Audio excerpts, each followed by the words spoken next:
तो जो लोग अकर्ता जानने लगे हैं और आत्म तत्व जानेंगे, ऐसे लोगों को हमने नाम ही बदल दिया, मनुष्य नहीं कहेंगे। हमने एक मिशन शुरू करने वाले हैं, आसव बनो, आसव नाम दिया इसको। मनुष्य जाति से ही बाहर निकाल रहे हैं इनको, क्योंकि मनुष्य में क्या हो रहा है कि अब बड़ी संख्या में लोग आत्मज्ञान को उपलब्ध हो सकते हैं, लेकिन मनुष्य का जो जीवन शैली है और जो आत्मज्ञान की जीवन शैली है वो बिल्कुल 100% एकदम अलग है। और ये जो आप समझ रहे दोनों बातों को, आपको समझाना बहुत आसान है कि जैसे आप जिसको मजा कर रहे, संसारी लोग उसको आपको कष्ट समझ रहे हैं आपका, और वो परेशान है कि आप कष्ट में हो, बल्कि कष्ट में आप देख रहे हो कि वो लोग कष्ट में हैं। आप ये देख रहे हो कि वे लोग मतलब हाड़ मास में और मतलब बेमतलब के पागलपन में उलझे हुए हैं, जिससे उन्हें कुछ उपलब्ध नहीं होगा सिवाय कष्टों के। और आपको कष्टों में भी आनंद अनुभव होगा, और इसके अंत आपका आनंद, और आपके कष्टों का अंत होगा अनंत आनंद में। और वो जिसको आनंद समझ रहे हैं वो और कष्टों को बढ़ाएगा, और कष्टों को कितना लंबा और कितना भोग करेगा उन्हें मालूम ही नहीं है, वो कितना उल्टे फंसे हुए हैं। और आप लगातार अपने आनंद, आप तो कष्टों को भी एंजॉय कर रहे हो, और बाद में कष्टों का परिणाम स्वरूप में जो आत्मा का साक्षात्कार मिलेगा, उसमें आप अनंत आनंद को अनुभव करोगे, जो उन्हें पता ही नहीं है। हाँ स्वामी जी, जी, तो वो जान ही नहीं सकते कि आप तो अभी के कष्ट भी आपके लिए आनंद है, उनको वो कष्ट लग रहे हैं।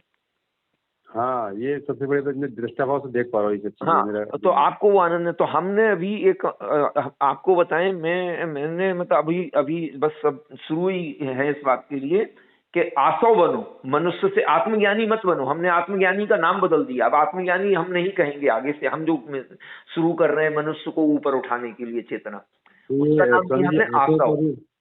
आसव का मतलब, हेलो, आसव का क्या अभिप्राय होगा? आसव सीधी बात है, जैसे आपको मालूम है ना, आसव आयुर्वेद का शब्द है वैसे आसव। अच्छा। इसमें कोई भी औषधि, जो वनस्पति का जो रस निकल जाता है, और जब वो बिल्कुल सूक्ष्म, मतलब पूरा 1 किलो चीज 1 बूंद में समा जाती है जब वो, तो जो आसव बनता है। इसलिए हर एक औषधि, हर एक वनस्पति का आसव बना है। पहले बनाता है अर्क बनता है, फिर अर्क से सूक्ष्म होता है आसव। अर्क को भी जब बहुत और रिफाइंड किया जाता तो वो आसव बन जाता। अच्छा। हाँ, तो आसव है, आसव मनुष्यता का आसव। हमने कहा कि नई प्रजाति जो मनुष्य की, हम 10 साल से खोज रहे थे कि मनुष्य क्या हो रहा। हमें आत्मज्ञान के समय जो परेशानियां आई, उनको हमें लोगों की दूर करना चाहते थे। क्या आई कि संसार जैसे आपको आ रही है, अब आप इसको, तो आपको समझाना कठिन नहीं है, क्योंकि आप गुजर रहे। जैसे अब घर वाले हैं, आपके लिए मृत्यु खेल है, लेकिन अब उनके लिए ये समस्या बन गई कि ये आदमी कितना, यार कैसा आदमी है। कोई आपको कह रहा नालायक, कोई कह रहा आपको संवेदनहीन, कोई कह रहा आपको ऐसा, कोई वैसा, है ना।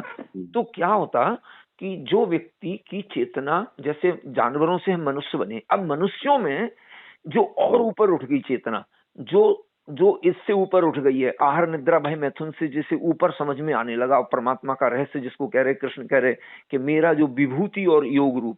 तो मैं आपको आज एक सर्टिफिकेट और दे दूं कि आपने विभूति और योग दोनों रूप जान लिए हैं। अभी हम बता रहे थे, लेकिन अब मैं कह रहा हूं आपकी बात से कि आप जान चुके हैं। अगला चरण आपका है इनके तत्व को जानना। आप विभूति और योग दोनों को जान रहे हैं। संसार में जो बिखराव, संसार में जो चमत्कार, जो वस्तुएं, जो सामान जो दिख रहा है, वो उसी परमात्मा का। परमात्मा ईंटों से मकान बने हैं। अब ये बताओ, मकान आप चाहे झोपड़ी बनाओ, तो वो 1000 की भी बना लो, 10,000 की बना लो, और फिर वो 10 लाख की, फिर वो 10 करोड़ की, फिर 100 करोड़ की, है तो मकान ही। अच्छा, बना तो ईंटों से ही है। चाहे वो 10 करोड़ का मकान खरीदो, चाहे तुम 1,000 का मकान खरीदो, चाहे खुद अपने हाथ से कमरा बना लो रहने के लिए, बना तो वो ईंट से ही है, सीमेंट से बना हुआ। सीमेंट, चाहे वो 100 करोड़ का मकान बना हो अंबानी का, चाहे वो एक किसान का बना हो, दोनों में ईंट पत्थर वो ही लगा है, वो दूसरा नहीं है। अब आप उसको अहंकार इसको कहते हैं कि तुम 100 करोड़ का खरीद के अपने आप को 30 मार का समझ रहे हो। और आप क्या है, आपको कहते हैं आपने तत्व जान लिया। क्या तत्व जान लिया? आप हंस रहे हो कि तुमने 100 करोड़ बनाने के लिए खून पसीना जीवन हड्डी मांस सब बर्बाद कर लिया। बराबर है। तो ये ज्ञानी है। आप ज्ञानी कैसे हैं, हम आपको ज्ञानी होने का बताएं। ज्ञानी किसको कहेंगे? ज्ञानी तो तत्व से जान। अब आपका अगला चरण आ गया जी। तो आपने एक बात बता, पहले बताते तो हम शुरू की बात बताते नहीं, सीधा ये बताते। तो जी जी। आप तत्व से जान गए हैं। अब आप क्या है, आपने परमात्मा का विभूति रूप जान लिया और योग रूप जान लिया। अब आपको उसकी साक्षात्कार तत्व में ठहर जाना है और आपको परमात्मा ही होना है। परमात्मा जाना नहीं जाता, परमात्मा हुआ जाता है। लेकिन पहले तो यही कहते कि परमात्मा जान लिया, तो आपने परमात्मा के रहस्य को जाना। अब वो रहस्य आप में है, सो आपके अंदर का परमात्मा प्रकट हो गया और आप कहोगे हम ब्रह्मास्मि। आप तत्व को जान लो। तो आपको तत्व को जानने का समय आ गया। और हम तो कह रहे हैं हम आज भी करा सकते, लेकिन अभी जल्दीबाजी होगी, लेकिन बहुत जी जल्दी जी हो जी। जाएगा। बस आपका हाँ समय की जल्दी हो तैयारी जाएगा। है और आप जिस ढंग से चल रहे हो इसी से चलते रहो। कुछ करने की कोशिश मत करो, ना नौकरी छोड़ने की कोशिश करो, ना पकड़ने की कोशिश करो, चलते रहो। अपने आप परमात्मा घटना घटने दो, जी। अपने आप घटना घटने दो। और आपका बस आपको उस तत्व का अनुभूति तुरंत होने वाली है, बहुत जल्दी। तो आपने रहस्य जान लिया। तो आसव मैंने क्या कहा कि जो लोग सच में ईमानदार, एक तो नकली साधक बहुत हैं, नकली गुरु बहुत हैं, लेकिन हम्म। आप जैसे जो लोग हैं और आपसे थोड़े से कम, जो आपसे थोड़ी सी अभी कम यात्रा पे हैं, नीचे हैं जो आपके, वो लोग, जी आप तो मैच्योर हो गए हैं इसलिए अब आपकी समस्याएं निकल गई हैं। लेकिन आप अपने पुराना याद करो कि पहले कितना मुश्किल होता है साधना में। कितना घर से लड़ना पड़ता, कितना समाज से लड़ना पड़ता, कितना लोगों से लड़ना पड़ता। आप मतलब सब छोड़ना चाहते हो, फिर भी आपको लोग नहीं करने देते।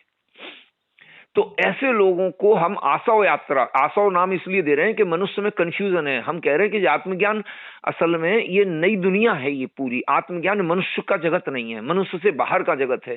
तो लोग आसव, हम आसव बनो, हमारा मिशन, हमने जो शब्द शुरू कर रहे हैं हम उसी नाम से शुरू कर रहे हैं। आसव बनो, बी आसव, बी आसव नाम दिया, बी आसव, लिव गॉडली। ये पूरा हमने अभी ये कल ही शब्द का जन्म हुआ। हम बहुत दिन से शब्द सोच रहे थे कि ईश्वर की तरह रहो और आसव बनो। तुम आसव एक ईश्वरीय प्रजाति के रूप में हम इसको लाने की बात कर रहे हैं, बिल्कुल टोटली नहीं। तो बी आसव, लिव गॉडली, ये इस प्रकार का अभी हमने अभी सोचा है, फाइनल अभी इसको नहीं किया है, लेकिन अभी फाइनल शब्द ये आया है कि बी आसव, आसव बनो और लिव गॉडली, ईश्वरी और ईश्वर बन के तुम ईश्वर हो। लिव गॉडली, मनुष्य की तरह नहीं जीना, ईश्वर की तरह जीना है। और हम जो हमारे पास लोग इकट्ठे होंगे उनको हम बताएंगे तुम्हें ना कोई पूजा करना है, ना पाठ करना है, ना ध्यान करना है, ना साधना करना है, ना उपासना करना है, ना योग करना है। आपको गॉड की तरह जीना है। और गॉड का जीना क्या होता है, जो अपन ने बात की, बस यही होता है। अब आप एक प्रश्न का उत्तर और दीजिए तो आपको सारे उत्तर मिल जाएंगे खुद।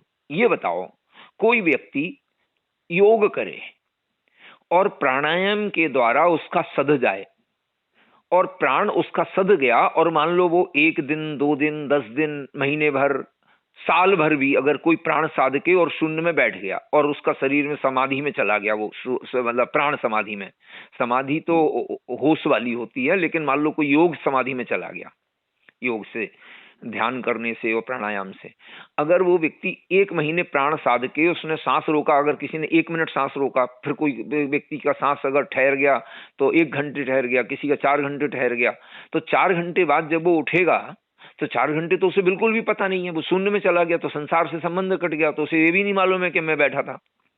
जब वो लौट के आएगा, ठीक है, प्राण उसका 4 घंटे 6 घंटे 8 घंटे बाद या 1 दिन बाद, तो क्या उसकी वासनाएं समाप्त हो चुकी होंगी?